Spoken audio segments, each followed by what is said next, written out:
That's where we're going. Back in your lives, in your ears, and in your face. Welcome to another episode of Papa G's House.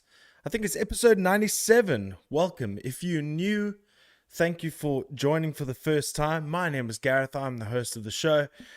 We take you through weird and wonderful things and talk about all things far and wide, including metal, sports, and all that in between.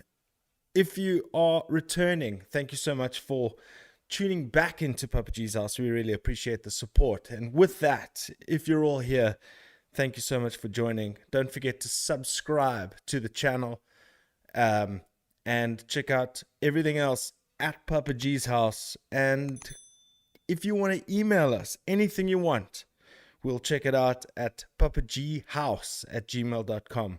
papaghouse@gmail.com. Just remember, there's no S in the middle. Some a-hole out there has Papa G's House, but no offense to the guy. He's probably a great guy if he goes by the name Papa G.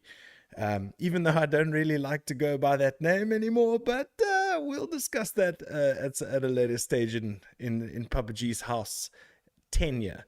But it's great to be back once again. It's been such a crazy, busy, fun week. I mean, I'm full of positivity, I'm full of beans, baby. It feels good to ride it out on a Thursday with all of you.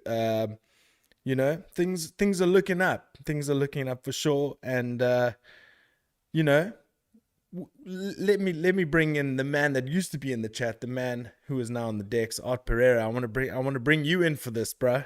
Yo, what's up? What's up?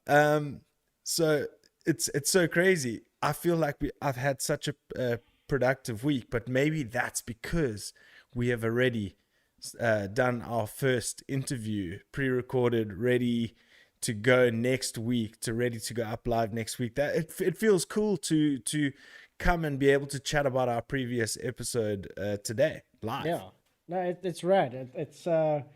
I think it's going to be cool for the channel and for whoever we're speaking to, that now there's going to be a focused video just on the interview, and now people get up to, at the moment, 2 videos a week. Well, yeah, I mean, absolutely. I mean, we'll fit as many in as we can, and obviously schedule permitting and stuff, but it was really cool to start the week with an interview, not worry about anything else, just have a good chat about what we wanted to chat about, and then that can be cleaned up and put out for the listeners. So next week, look out for our conversation with Luke Edwards and Jesse Kuhn of Dream Demon, obviously of like I introduced of Dream Demon, but as time divides and Treehouse Burning and all that kind of jazz as well. But you got confused at a couple of points. Like, no, but I even threw in a Truth and Its Burden at one stage, remember? And then we started talking about drums and stuff, and then Art couldn't help himself but play paradiddles while the interview was going on, which was highly distracting to Luke. He couldn't help but like, hey, Art is playing paradiddles. It was a chillax chat, dude. Yeah, awesome. Exactly. No, for sure. I mean, listen, you know, also when, you know, I never go live and finish the show going, I wonder if I said something stupid, but I definitely said something stupid in that episode. So it's going to be interesting to you know, go through the editing process, not like we used to with live where we just go bing. It's almost like I have less regret if I'm doing it live, because it's like, hey, it's live.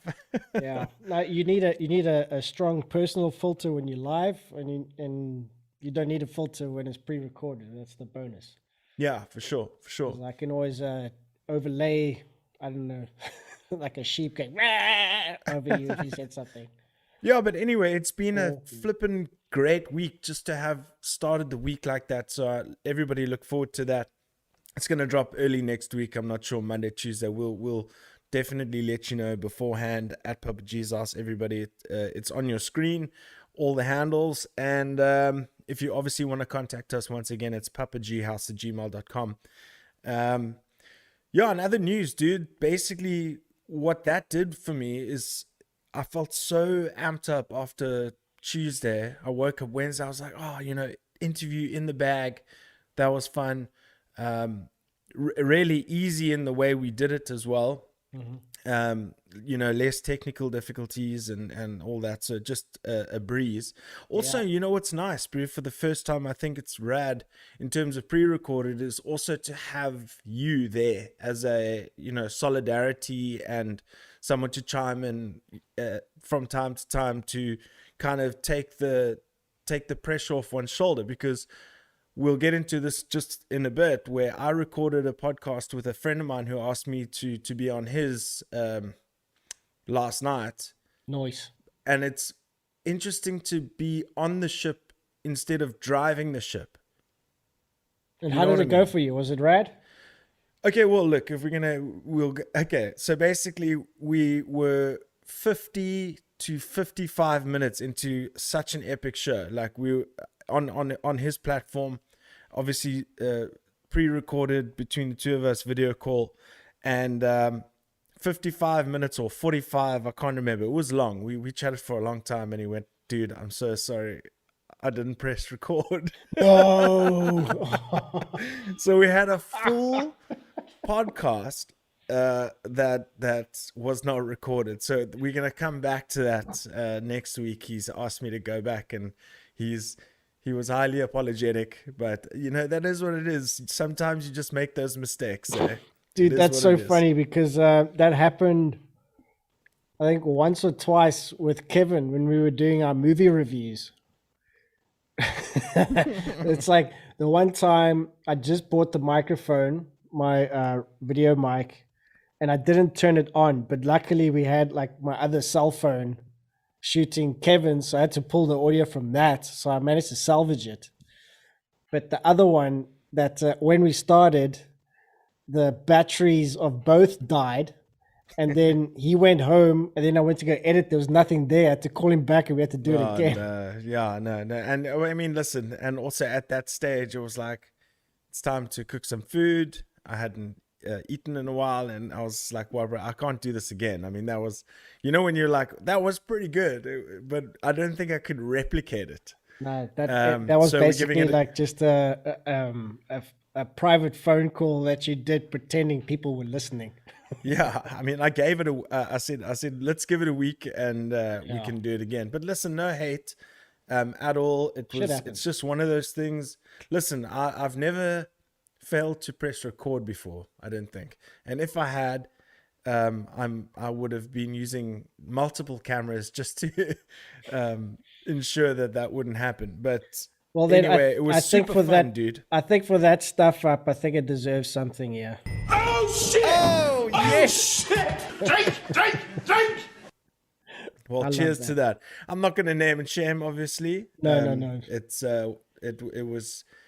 it was actually such a rad podcast. We had such a cool time. So I'm looking forward to doing it again. When we have recorded the next one and it's going to go live, I'll definitely promote it and all that shit. But yeah, dude, it's been such a cool week. I just feel like it's things are dawning. 2 weeks time, I'm getting my second dose of the vaccine.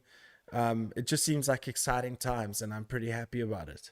Yeah, it's going to be the second jab. And then 2 weeks after that, and then we're done. I know Deadbeats are going to be playing a show in Durbanville on the 25th of September. Mm-hmm. But that place's capacity under these restrictions is 75 people. 20% goes to the sound engineer, and I think another 10% goes to the venue or something. So if we don't fill it out, we won't make any money, and if we do, we'll make like petrol money. But it's, yeah, I mean, Soul band 2 or 3 sets. Otherwise, you want that venue. I can't remember the name of the venue. Otherwise, he was like, yeah, 2 or 3 bands. And then we said, like, dude, we could play 2 or 3 sets. He goes, okay, cool. Then you guys can do it on yourself. Nice. Like, yes. Yeah, that's cool. Listen, if you're going to do it, you must do it. I mean, at the end of the day, yeah, as long as you as everybody follows the correct guidelines and stuff. Because recently the gig that I was about to play on the 4th of September has sadly been cancelled. It's postponed. I don't know if it's cancelled or postponed, but it's definitely not happening on the 4th of September. And for good reason, I suppose. Things are looking good at the moment. Lots of people are amped to go and get their vaccines. The numbers are down. Seems to be hitting a plateau. The Western Cape is the Trouble child. Is the trouble child, yeah. But I guess things will eventually come right here, and Bob's your auntie. Hopefully we have a rad summer, because I'm looking forward to, from the first week of September, baby, no more lockdown editions for Papa G's house, baby. We're gonna be rocking and rolling, so I'm excited. It's gonna be cool. I mean, shit, like when I go back for mine, that's the day that they open it for the under 35s. Yeah. So I'll have to go September, yeah. super oily in the morning, or I'm going to be standing in queue for like a month. Yeah, I hear you. But anyway, we don't want to let these beers get too warm, brother. Yeah. So this is a little segment we like to call Beer of the week. All right, so it was my turn to choose this week. Yes. What did we drink last week? We drank the Dragon Ginger, right? Yeah, the double dragon. Yeah. I wasn't too impressed. I mean, I gave it a 4. I wasn't overly impressed with the carbonation that I'm used to with a fiery dragon. So we also need to get the fiery dragon on. Yeah, we can do that. But as you know, Art, the reason why I choose things, I look at the labeling and I say, hey, is it attractive to me? Does it make me take a second look? And this did. So I looked at the drifter. It just said drift on top. And then I just saw this chick smoking a cigarette in a bikini with a sailor tattoo. And it said Cape Town blonde. She's too good for you. And literally, that is a motto for all Cape Town women. They're all too good for you. I mean, listen, I'm just joking. Obviously, I mean, everybody needs to I know you're my joking. humor by now. I know you're joking, but I know a few blondes that the only recommendation I would give is run away. But yeah. Yeah. But also what I've realized with the lighting that I've been provided with in this lovely studio of mine is that you probably have to turn it upside down for a second. Oh, why? Has it got some schmutz in there? Yeah, I saw at the bottom. So there's obviously some sort of resting situation that's happened, but don't do it too vigorously because we got to open it still. Okay, I'm gonna open mine. Okay. Okay, let me just. Shit, this actually might. You're smart, Alec. Okay. All right, Yay, so fine. So before I take a sip, it says the Cape Town blonde may appear smirky, but she is actually the life of the party. She will get you on the dance floor and keep you there until the sun comes up. Just remember, she's too good for you.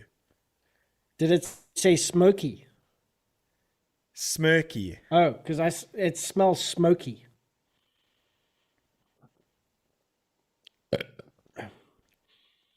Okay. There we go. Talking about fizz, it's the same as the last one. I wonder if it's because But I don't fridge mind for that 2 with months. with this, like you can't connect like ginger with this. Yeah. But it's smooth. This is like a pale ale kind of vibe. I assumed that it would be something like a honey blonde when it was Cape Town blonde, because I assumed that they were still talking about the beer. Yeah. She's smirky. Not bad. Not bad.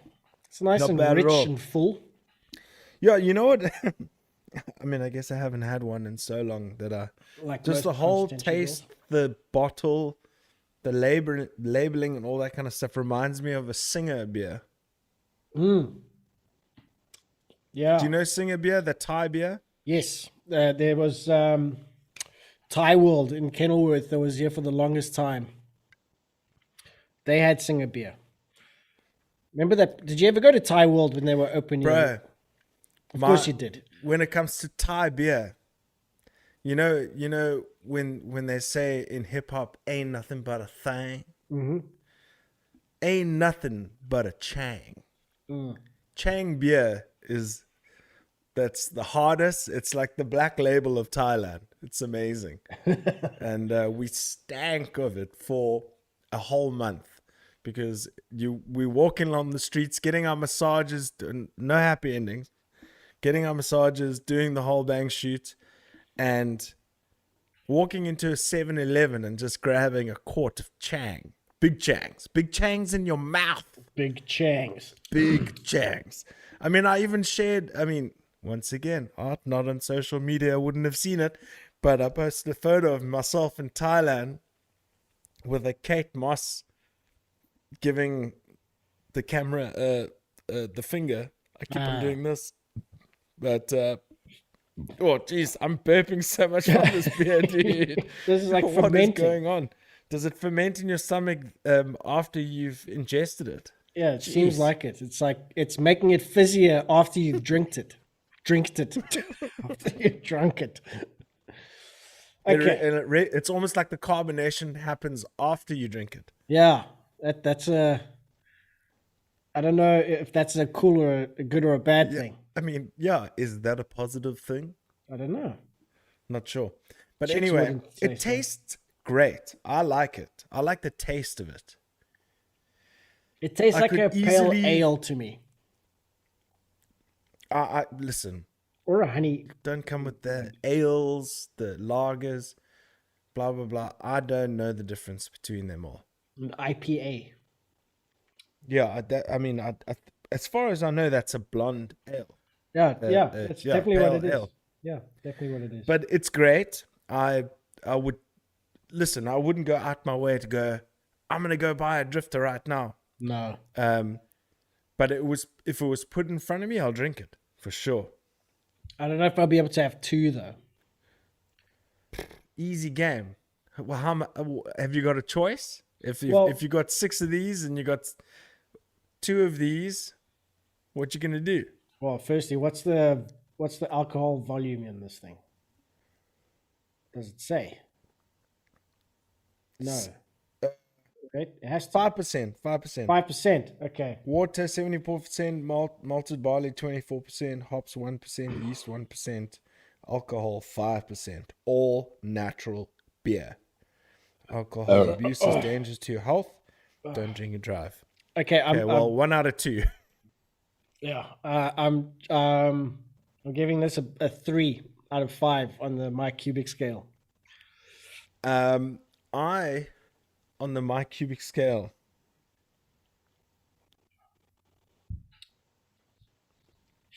It's average.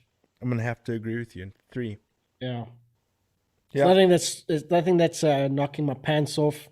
Feels like it makes more bubbles after you've drunk it. Yeah, it's weird. Feels quite heavy. You get that same effect, right? Like I mentioned it, and you're like, yes, you burp a whole lot off. I was felt it building. It was not cool. Is that a Papa G's House exclusive? We've discovered science. It's a Papa G exclusive.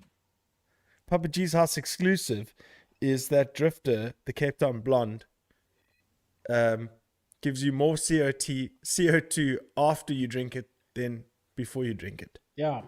Post-intestinal fermentage. Oh, jeez. Okay, well, at least it's going up and not down, right? Yeah.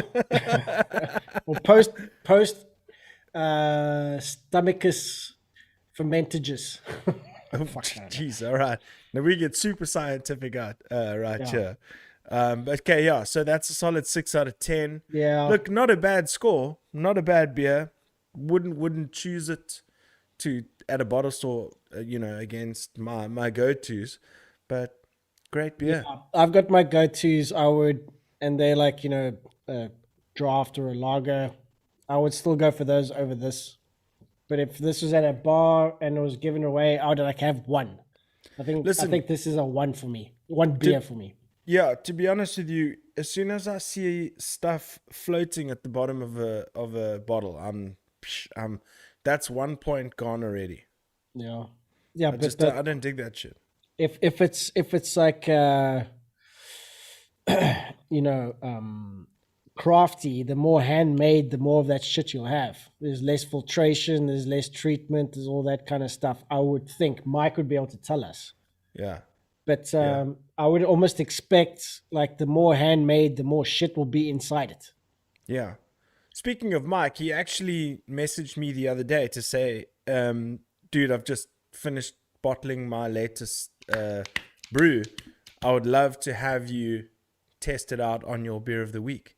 Sweet. So I said to him, absolutely, A, and then B, let's double down on that and let's talk about the process of making that brew in an interview. Yes. Let's go, baby. Let's do it. I mean, that's going to be fun. Speaking of interviews, dude, I mean, it's been an interesting week. You know, when you feel motivated. Now, I've been known to be a little bit complacent. I've known to be a procrastinator, blah, blah, blah. Too. But when it gets to crunch time and we do something and I feel like productive, my mind will be solely focused on what's next, right? So I got on, there's that blonde killing me again. Yes, dude. So I was focused on like what my face. Yeah, exactly. I'm gonna finish this so I can get back to my cider. Oh God, I'm scared to finish it. Yeah, it's quite fuzzy. But anyway, so I was super focused, and I was like, there's so much shit that I consume on a weekly basis in terms of podcasting and broadcasting and all that kind of stuff. And you know, with the internet these days, and what you're capable of and who's at literally a pressing of a thumb away, if they read it, of course. So I shot my shot and messaged someone who I thought I could relate to, right? And he's the producer of one of the producers for Gas Digital Network, that was founded by Louis J. Gomez, the comedian. Yeah. And they're a podcast network, and they host the Jamie Justice show. I mean, they produce the Jamie Justice show. They produce Believe You Me with Michael Bisping. And the common denominator is like this dude. You know, at the minute I was like, I know I can connect this with this guy, because he just looked like a metal dude. Mm-hmm. He's got long hair. You can see that he's one of me. You know what I mean? Yeah. So and I went and I researched him and stuff, and you know, and he doesn't have a big Instagram, and I was so surprised. He doesn't have a big Instagram or anything like that, but he's rubbing shoulders with all the best people that I choose to focus my time on. Yeah. So I bust him a message. Nice. And he responded, and he's going to come on the show, and we're going to talk about it all. Nice. Can't wait. It sounds like it's going to be rad.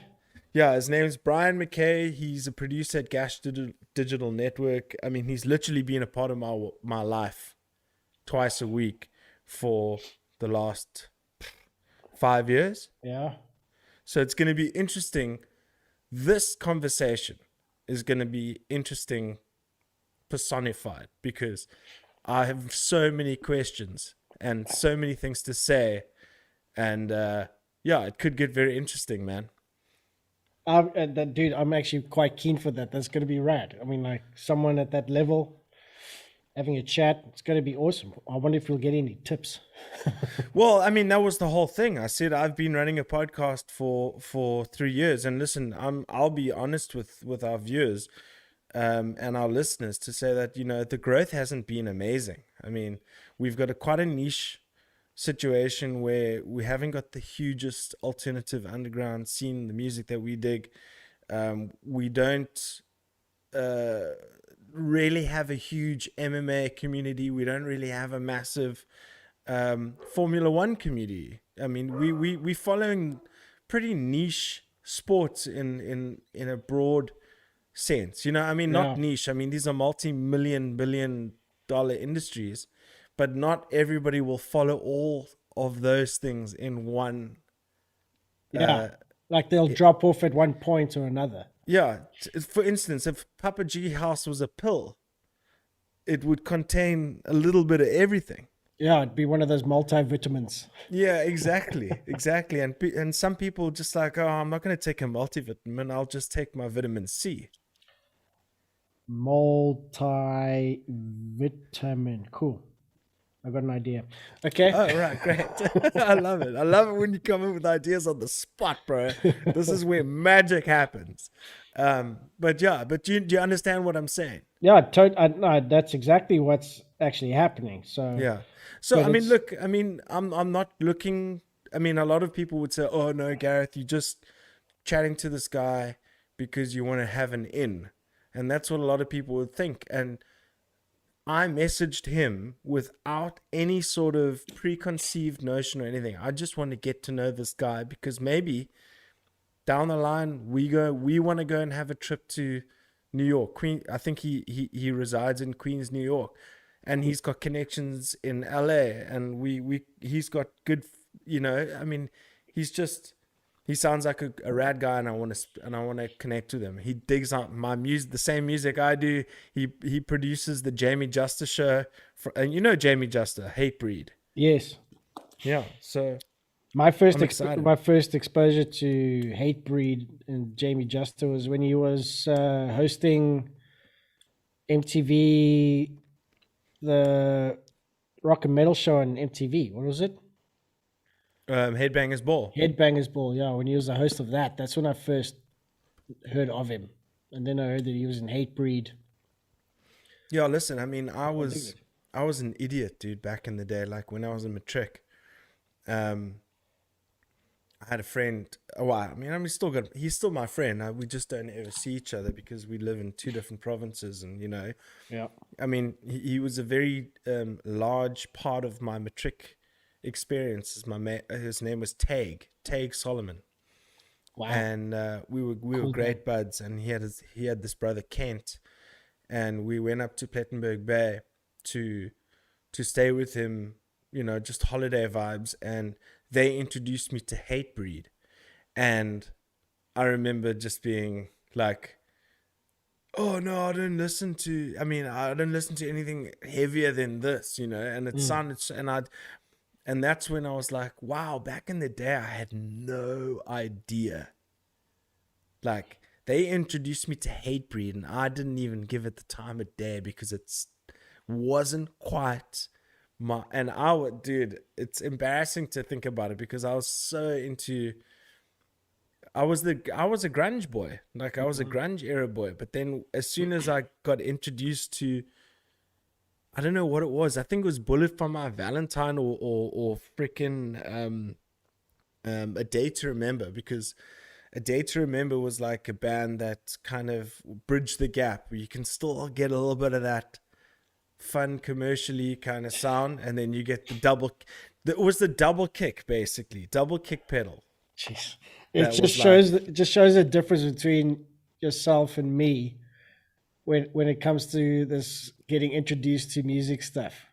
Because I remember when I first got introduced to something that I knew that I liked right off the bat was when my brother, I actually just stole my brother's tape of a band called the Sperm Birds, which is a German punk band.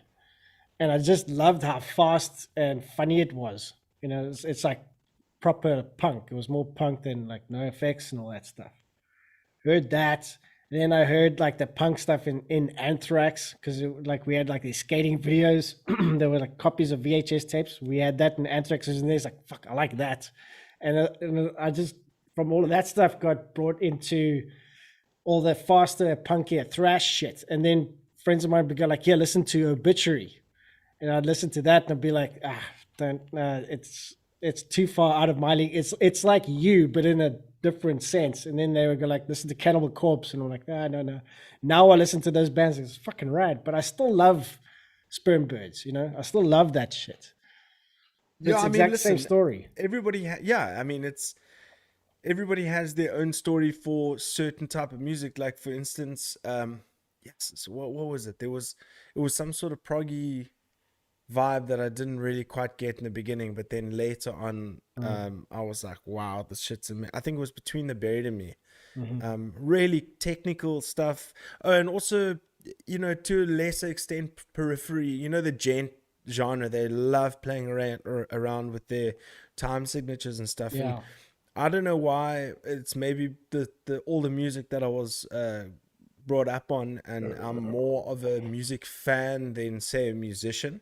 Yeah. I love to play music. I can play music. I can record music and all that shit. But I'm more so a fan. And if you look at it more so from a fan perspective, it can be a lot more fun to say, hey, what would you want to listen to? Anyway, I don't even know where we're going with that in terms of that tangent. But at the end of the day, music is kef, and I'm really enjoying. Oh, I see. Wage War released a new song. I haven't actually listened to it. I need to check it out. Who are they? Oh wow, a band that I've really enjoyed over the last 2 years. Specifically when they came. I mean, no, not 2 years. When did Blueprints come out? Maybe you can check it out on your side, and we can bring it up in another episode. Wage War. Yeah, Wage War, dude, they are so sick. They got a lot of heat with their single Low because it sounded very similar to Doomsday, I think it was, from Architects. But great band, like lots of melody, so heavy, beautifully produced. That's why I'm like, you know what I need, dude? I want to replace this mic and I want to get an SM7B so I can broadcast with it all the time and get a sweet sound, but then I would be able to record vocals and do everything here. If you're gonna use it at home for other purposes, then you might as well. It's worth it. If you're just gonna get that for something like this, don't waste your money. No, of course not. But I mean, you can use it for so many different things. Yeah. So Blueprints was in 2015. Yeah. Dead So I've Weight. been following them since about 2016. It was about a year after Blueprints came out. And I was Dead like, Weight. this band is ridiculous. And they are. And then Pressure in 2019. And then the EP, The Fall of Kings, in 2011. Yeah, no, I didn't go that far back. I mean, but Blueprints, what was that? What was the next one with Dead Low Weight. on it? Dead Weight. No, then there was one after that then as Pressure. well. Pressure, that's the one. Now, you can tell on the third album that they're getting a little bit more of, you know, they're doing more singing and like sing-alongy songs, but that's the natural progression. If you look at like a band like Parkway Drive, for instance, they came out with Don't Close Your Eyes, then Killing with a Smile, and then Horizons, and then Deep Blue, and then Atlas, and then Aya, and then Reverence, and Viva the Underdogs. You can see the progression. They're going less technical, more sing-along, more Doesn't that happen with everyone? punchy. It's like but the thing is, because the bigger you get, you need to tailor your music to a stadium experience. Yeah. Because at the end of the day, the more fans you get, the more fans are going to come to your show. The clearer your sound needs to be, because you need to reach more people, and more technical and intricate sounds do not necessarily travel that far if they are crowded with other sounds. It's simple. It's dynamics. I see they play with Fender Stratocasters. That's pretty cool. Yeah, but I mean, tuned to like drop G or something for sure. stupid like that. But they got Super fat strings. Yeah, they got humbuckers in the. They got no. I mean, bridge. they play what are those bare knuckles. Yeah. They've got the bare knuckle pickups. And the drummer's name, funny thing, the drummer's name, the current drummer since 2013, his name is Steven Klusner. Oh, Lance Klusner's brother. Is it? No. I was like, Can't believe you fell for that, dude. I was like, oh, do you know Lance Klusner, hey? Yeah, he's gonna clap you for a six, bot. Yes, Lance Klusner, he was my hero, bro. Yeah, bro. I mean, listen, can I tell you something else? Is that as a fan of okay, I mean, I'm not a huge fan of cricket, but as a fan of South African sport, bro, the shit that is coming out of those whole hearings, there's some nastiness coming out of that, bro. I don't want to go into too much detail, Okay, but wait. Okay, I'm so making a much note of this. We're gonna talk about it during the sports update because I want to know about this. Okay. yeah. Well, yeah. I know. I mean, I don't really want to talk too much about it, but you know what I mean. But so tell me, dude, have you got anything for me this week? Dude, nothing except that myself and Carolyn, we watched this week also Netflix show from 2017 called The Mist. Okay. Now it's an adaptation of a Stephen King novella, short story or whatever, and there was a movie in 2007 called The Mist that was released, which was rad, and I highly recommend that you watch it. I would say this TV show, give it a skip, because it's just like you see the thing about The Mist, the movie and the book, it's in like a single location. Okay, so for a movie and for a short story, it works. But when you try and spread it out over 10 episodes, you can't have it in one place. So you're gonna have to have people in various places. You're gonna have to create these threads, and then not only that, what's in the mist that attacks this town, they totally change it for the TV show. So it's like Stephen King's version, like, but 50% of it and the rest of it is just like totally made up, and it's one of the most unsatisfactory closes to us that I've ever seen, because nothing in it gets paid off or explained, or you don't get satisfaction for people that were in the show that were being dickheads before they get killed. So you go like, no one knows that they were wrong. You know, there was no, it was just a fail of a show. I was so upset. Sounds like Dexter season 8 or season 7. Yeah, in a way. But that last episode was just disastrous for everybody. Speaking of that, dude, it's coming back, baby. It's season 9 of Dexter.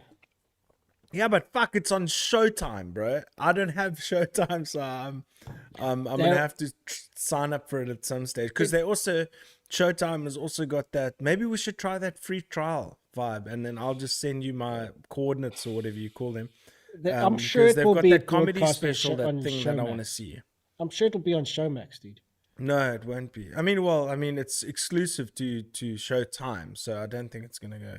It was always on Showtime. It was always, and then when that's true. I mean, I suppose who's got the Showtime rights? Who knows? I don't know. I reckon it'll be on DSTV very soon after it's released, because as far as I know, all Showtime shows have been, well, all the big shows on Showtime have been on DSTV before. So I think they might have a bit of a, a little bit of a thing going there. Yeah, rights arrangement. Yeah. Yeah, no, true. No, you're right there. Just forget what I said, dude. Okay, but we'll see. I can be wrong.